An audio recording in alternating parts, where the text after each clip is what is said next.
Good late evening, ladies and germs. I have been asked to explain myself when it comes to why I am losing Nedfish. I'm going to get into that. Before I get into that, I'm just going to say, I'm going to reiterate my last statement about Seagar Yellow Label. Now, I am somewhat reserving judgment to an extent, at least through Friday, before I rip the stuff off my reel and reline, because I managed to catch some today and not have the knot pop on me. But here's the thing about it. I have been using Sunline since you could buy it in the United States commercially, not just the chosen few that knew about it back in the day. I have used other lines in the past. I have used other lines in between intermittently when I have not had access to Sunline and I have needed a quick spool line to get on the water. I've always been disappointed. I also had a spool, I guess they call them filler spools, 200 yards, of a 6-pound red label cigar, which I absolutely hated. And I was told, well, here, try this and give this a chance at Copper State. And it's a 4-pound, 1,000-yard spool. And I've got to tell you, it casts very well. But the problem that I'm running into with it is that once I get about an hour or so of drop shot with slightly heavier weights, 1/8 to 3/16 to 1/4, the first 15-20 yards of line that come out is getting frayed, basically. Well, the only good thing about it is the fact that I have 300 some odd yards of this 4-pound on this 2500 spool on the Fuego, because it's smaller than 6. So it's very frustrating, because the other day when I made the post after I got home, and everybody that's seen it knows what I'm talking about, I had 4 knots pop on me. Now, I do a trilene, also known as a simple clinch, but I do a double, so it's twice wrapped around the eyelet and then spun and back through. Okay, what I do is called a modified double clinch, basically. It is an exceptionally strong knot. It doesn't waste any time. I don't have to do that stupid fucking Palomar and any of the other stupid ones that people put on. I will never do a fucking loop knot. I hate the fucking loop knot. So I had 4 last night pop on me, and I lost a beast because it popped right at the eyelet. And I was done for the night. I was fucking over at that point. I've had 1 knot pop in the time I've used Sunline. Oh, I've had Sunline break, but it's been from abrasion going on rocks and trees, things of that nature. Has not been from the knot. So, up until the other night, I could count the amount of times in my lifetime on both my hands that I've popped a knot. And I don't rush through making another knot when I'm re-rigging. I take my fucking time and lubricate the shit out of it and make sure it's even when it lays down. That is one area of fishing where I am extremely proficient. And that's not bragging, that's just simple fucking fact. So if I tell you that the line is shitty with knots, there's a reason for it. However, tonight, or this afternoon rather, I had enough success that I did not have the couple of bass that I caught. Oh, excuse me. Which were not that big on that rod. The knot held. So I'm going to reserve judgment through Friday. But once Friday comes, if I'm still not satisfied, I'm going to be changing it. Now, I don't, after spooling up the amount of reels that I have with it, have enough of the 6 sniper to cover a whole reel. So this is essentially just leader line at this point, which is fine. But the other thing is, and the interesting thing that you will note before I get into my next section with the Neds, is that even 4-pound, even 3-pound sniper that I've used has not broken. I have a spool of, well, it's not that this much anymore, but it was 13,000 yards of 2-pound vicious high vis. That line at 2 pounds has held out better over time than this Seaguar Yellow Label.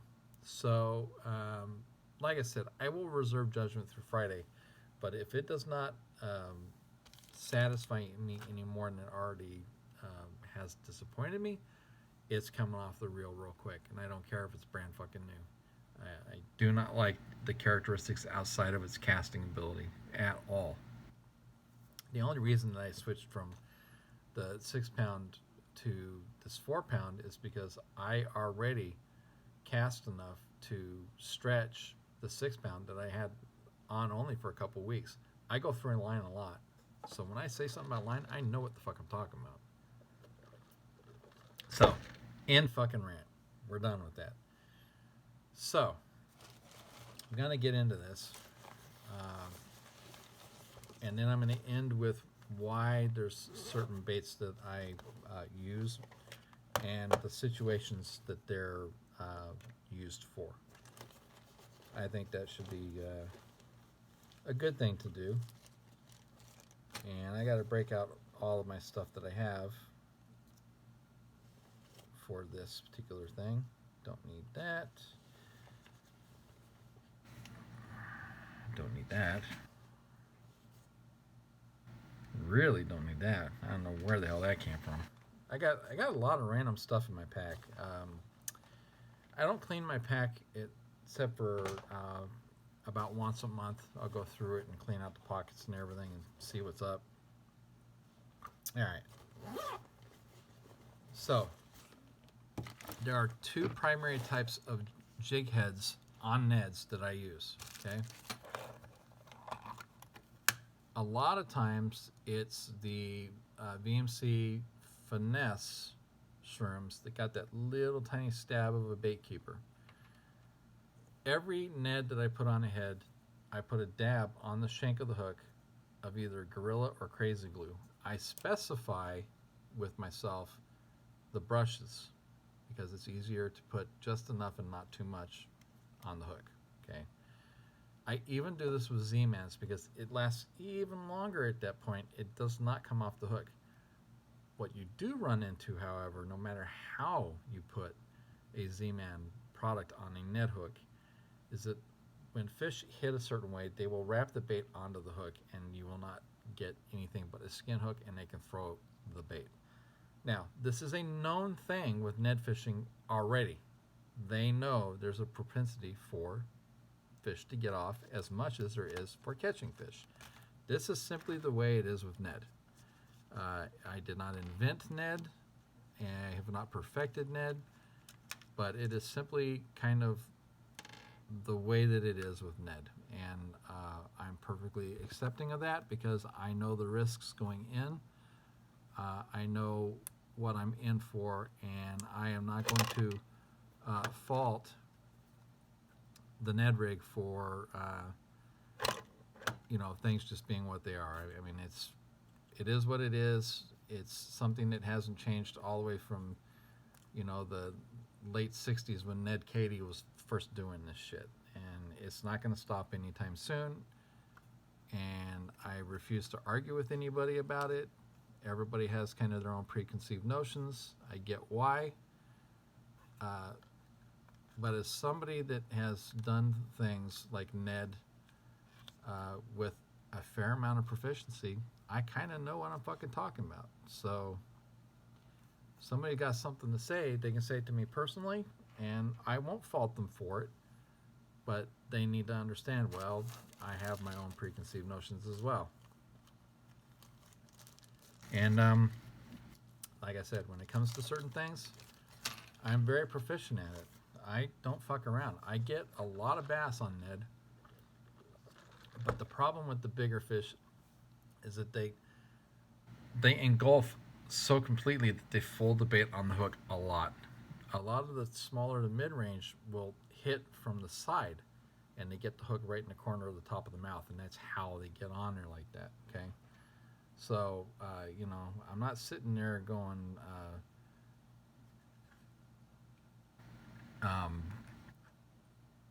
That I'm going to feel sorry for myself because something didn't work right. I know what I'm in for when I throw a Ned. I know what the consistencies versus the inconsistencies are. I have since the first time I picked one up. I have from watching countless YouTube videos before even getting a single bait. I have from listening to people like Rich Inger, who is a damn messiah of Ned. Mr. Rich, you're ridiculous with the Ned, man. You got shit down like there's no tomorrow. So I have a tendency to agree with things that people like that say and to implement those type of things. So I know what the fuck I'm talking about. It's not arrogance. I've been told that I'm arrogant. It has nothing to do with ego or arrogance. It has to do with time on the water. I have been fishing since I was 5 years old. I am 50. I've had my time and paid my fucking dues. So when I say I know how to do something, I know how the fuck to do it. And I'm going to show on baits in a minute because I've got some that have both types of heads on them. I'm just putting everything into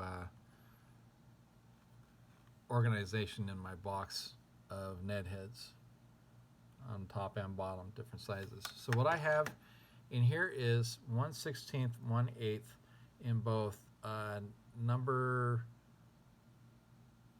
2 hook and 1/0. And then I got a couple of the micro shroom heads. I'm picking up more 1/10 ounce, which are fairly heavy for me. I usually 115, 120 on the shroom heads, but I like using these hooks from AZ Leadworks, Matthew Picklesimmer, because they tend to be the circumference of the bait as opposed to being just a pinhole.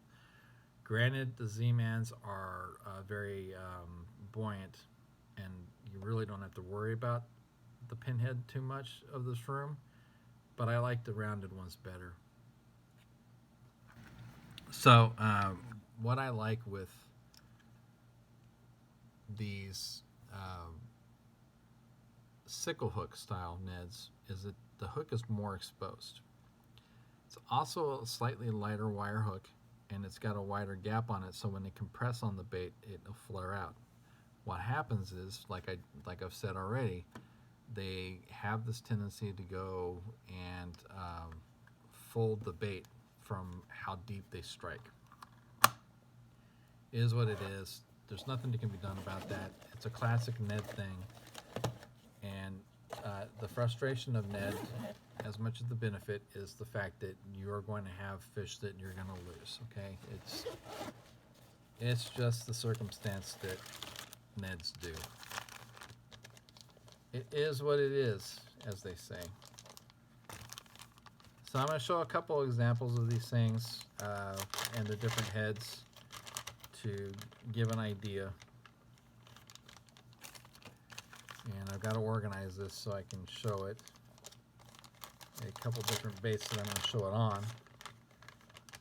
And this color and this craw I actually should have thrown today, but I didn't, which is actually kind of problematic. So that one's out. Give me a second to organize here.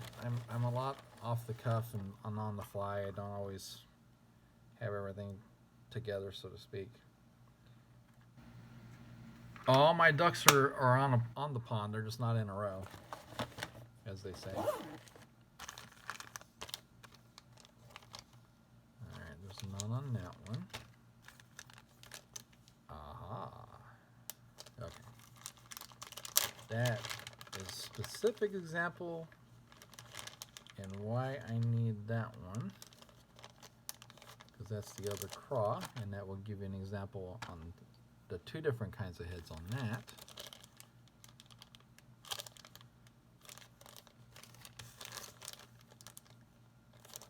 Alright, this should be good.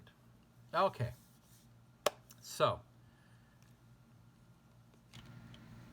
with a typical TRD, on the micro finesse heads, they have less of a tendency when they fold of being caught. It still happens, okay?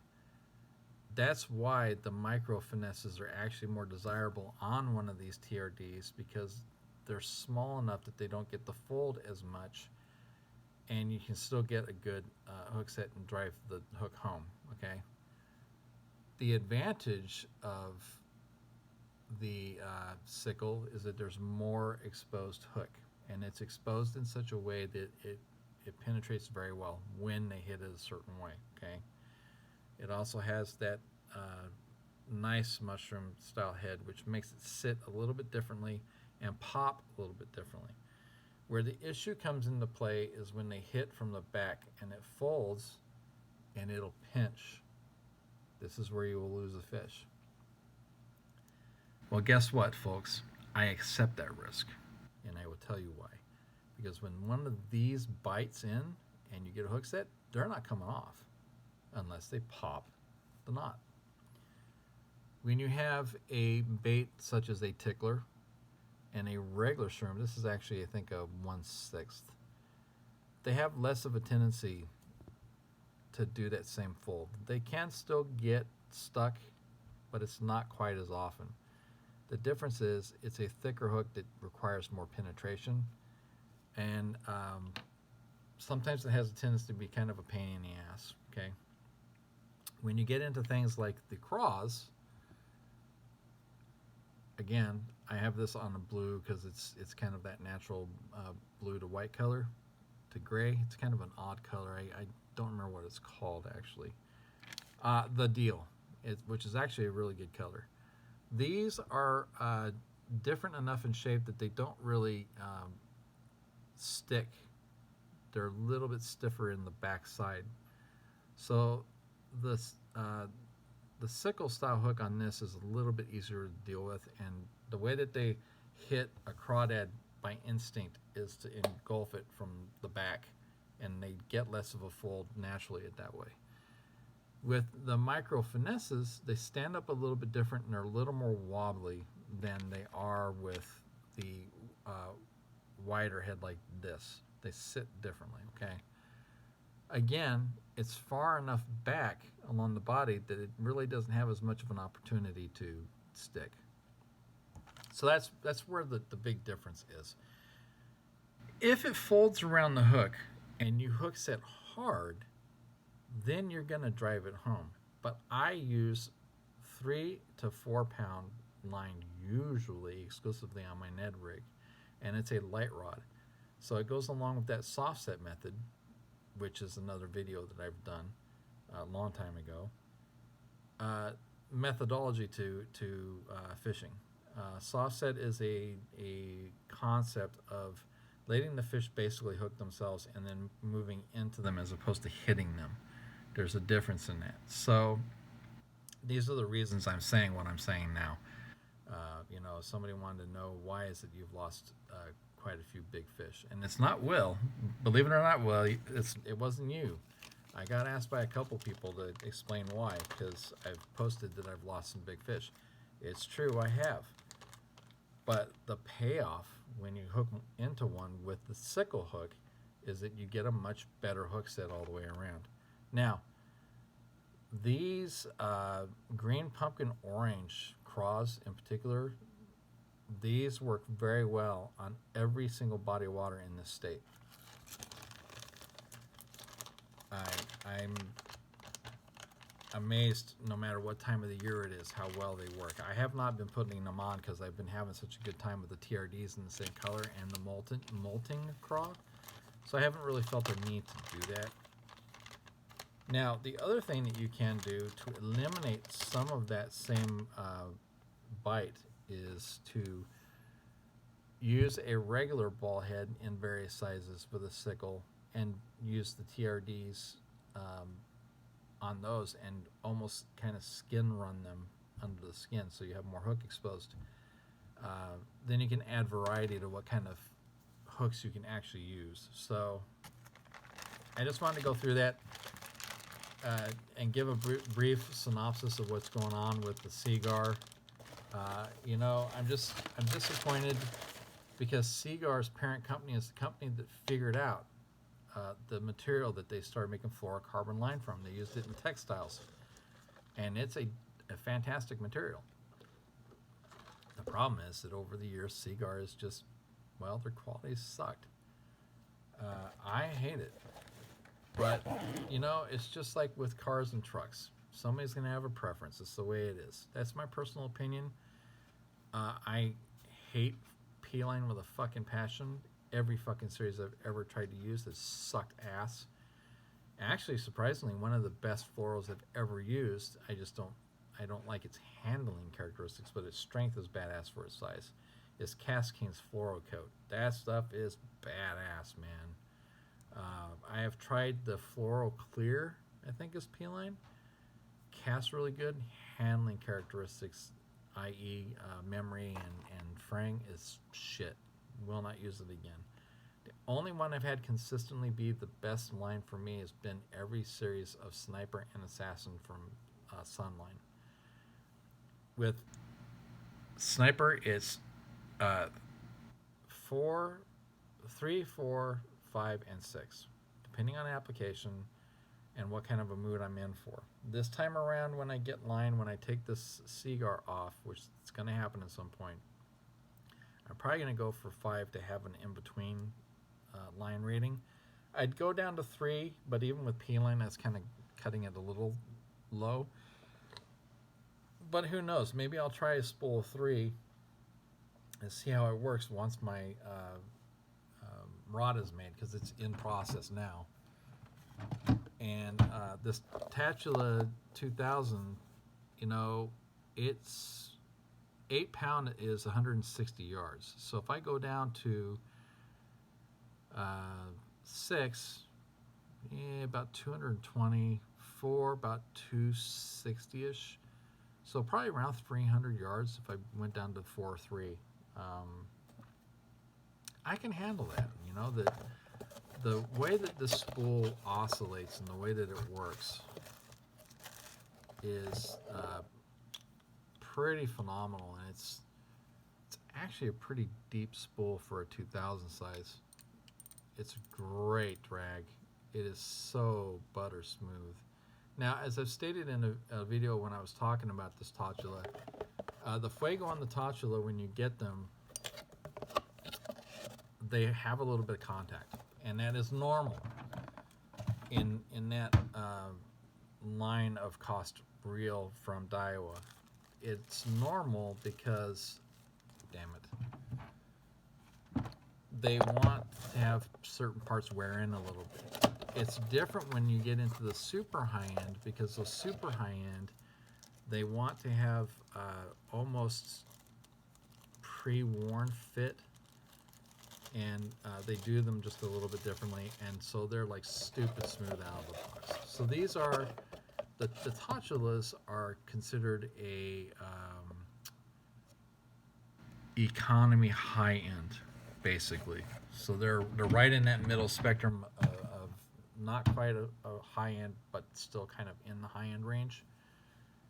So when I put that on this Ned drop shot rig rod that I'm having made for that Tatula, the all-up weight is going to be under 10 ounces. It's going to be ridiculously comfortable. The reel seat and handle that my rod guy waited so long for is phenomenal for what I want to do. I will not have any issues with this rod when it's done. The Procyon, as much as I love it, it bounces pretty far forward. You have to put your finger quite a bit forward of the reel. So I always have to do a 3-in-1 hold, where if I have a balanced rod where it's bounced more toward the reel, I can do a 2-2 or a 3 split, either way.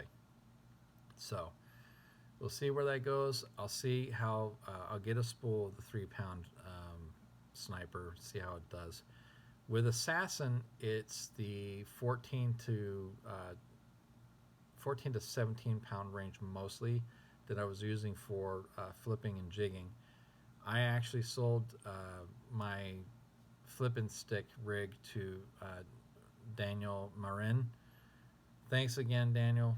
Thank you. I hope you get some good use out of it. It was just too heavy for me anymore. My shoulders just really don't like me right now. I intend to start going to a gym and seeing if I can repair by building up muscle. But I think I'm pretty much going to sit in that medium heavy reaction rod rig type of range for my heaviest gear, so that I can throw the frogs, the reactions like the chatterbaits, square bills, jigs, all those things are in that range, 7-inch worms, weedless, that kind of thing. When I have the wants to get those out and do that, most of the time it's going to be Ned or drop shot. So a lot of times also I'm going to be not doing the pickles, and I'm going to be doing the hammerheads for crappie. I got a whole bag of Raymond Ramirez badassness for that. So I will give more of a report on what I feel with the Seagar as soon as I know by Friday. Friday is my payday, so I can afford to go ahead and get more spools of line. And I have to wait because I have to get new tires and brakes for my vehicle. So, I'm constrained on budget a little bit, but I intend to get new line and get it going. So, I really didn't want to snap judge the Seagar. I still really don't like it, besides its casting ability. But because it held a knot through a couple of fish, I need to see where it goes.